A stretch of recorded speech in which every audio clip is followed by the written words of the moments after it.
I suppose because of my involvement and connections with Ballyclare comrades, I have a particular interest in what happens at the club.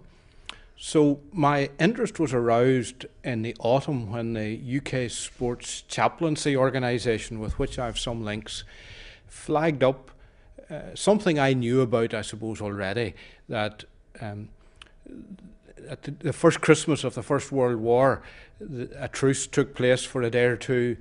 The troops exchanged greetings, and in some places it seems pretty correct to say they played football.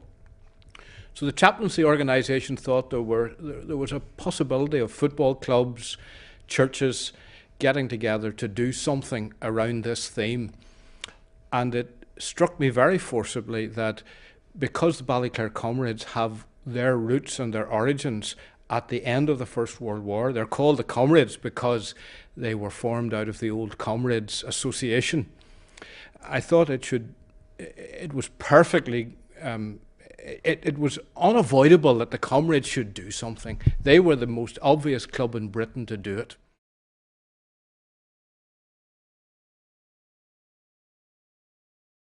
Next morning I came out and I looked up the street, and here I saw about half a dozen people huddled up at the post office, and I remember then the soldier fella, and the way up in here was two proclamations that had been posted onto two big boards.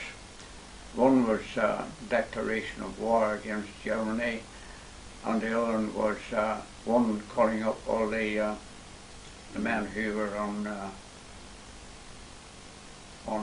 reserve. So that afternoon, I remember I came down from the Green. I got terribly excited about it, to be quite frank. And I heard that they were leaving that afternoon. So I don't know whether I asked permission or not, I can't remember that part.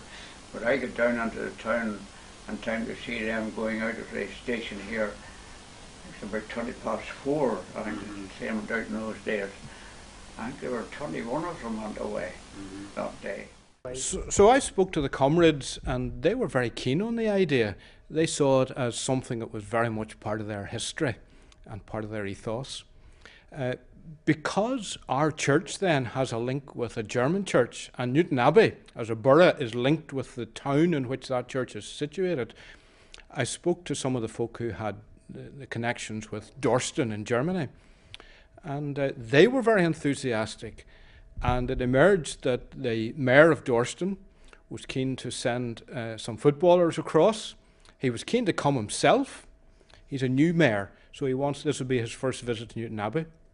He wanted to come, and so the whole idea began to grow and to snowball.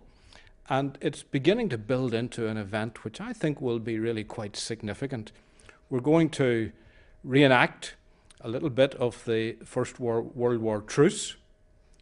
We're going to sing some of the carols that perhaps the German and British soldiers sang, most notably Still the Night, which of course is a German carol, Stille Nacht. And we're going to play a football match.